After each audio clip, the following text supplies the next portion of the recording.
रूस मास्को शहर कोतलो का दरिया उहो मुकमल दरिया वांगर नज़र नथो अची। तुहां पंजी पेरनि खे गिले करण खां सवा सरनि जी ॿई पासे हले सघो था। उन जाति पाणी गोॾनि ऊणो हूंदो आहे। मां तव्हांखे ॾेखारियंसि त अॻे हथी केतिरो पाणी हो। उहो मौजूदा पाणी जी सतह ते हिकु लोण हेठि आहे। ऐं हे हिकु क़दीम नदीअ जे हेठां हिसे आहे। हिकु क़दीम नदीअ जो थलो किनारो। अॻे पाणी हिन सतह ते हो।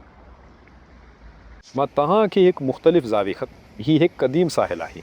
हीउ हिकु क़दीम हेठान आहे। उती पाणी जी सतह लॻभॻि हुई, पर अॼुकल्ह पाणी तमामु घटि आहे।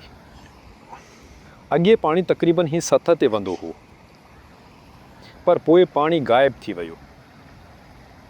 तव्हां उहो चई सघो था त रोज़ थधो आहे ऐं सियारे में बर्फ़ानी आहे। बहार जे मौसम में बर्फ़ ॻरे वेंदी आहे ऐं घणो पाणी निकिरंदो आहे। शायदि बहार जे ॿोॾि दौरान हे वॾो वाह मुकमल तौर ते पाणी सां भरियलु आहे। मां तव्हांखे ॾेखारियंसि त हते बहार में छा थिए थो। ही दरिया जो क़दीम किनारो आहे। हे हिकु क़दीम दरिया जे हेठान आहे। उती पाणीअ जी सतह हुई। बर्फ़ ॻरे वई आहे, पर पाणी सिर्फ़ु जदीद चैनल में वेंदो आहे। उन सियारे में तमामु घणी बर्फ़ हुई, पर काफ़ी पाणी न हो। क़दीम तरी बिल्कुलु सकल आहे। एतिरे क़दुरु बर्फ़ पगलण खां पोइ बि दरिया पंहिंजी जदीद बस्तरे तान अबरी न सघियो। तव्हां इहो चई सघो था त केतिरनि ई सालनि खां नंढी नदीअ आस्ते आस्ते ऊन्ही ऐं वॾी वाह खे धोई छॾियो आहे। अचो त ज़मीन जो मुक़ाबिलो करियूं। उती हिकु क़दीम नदीअ जो किनारो आहे। उती क़दीम नदी जे हेठां ई हिसी आहे। अचो त जदीद रख खे ॾिसो।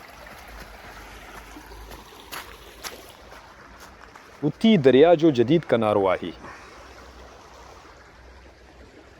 उती हिकु जदीद फ्लेट आहे। क़दीम सत हेठां अॻे बि हो, अॼु बि आइनी थियो आहे। रिलीफ मुकमल तौर ते साॻियो आहे, फ़र्क़ु साइज़ में आहे।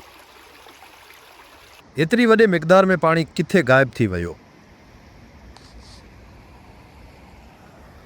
अॻे घणो पाणी हूंदो हो, पर वॾे नदीअ मां जेको बचियो हो सो हिकु नंढड़ो विकिरो हो।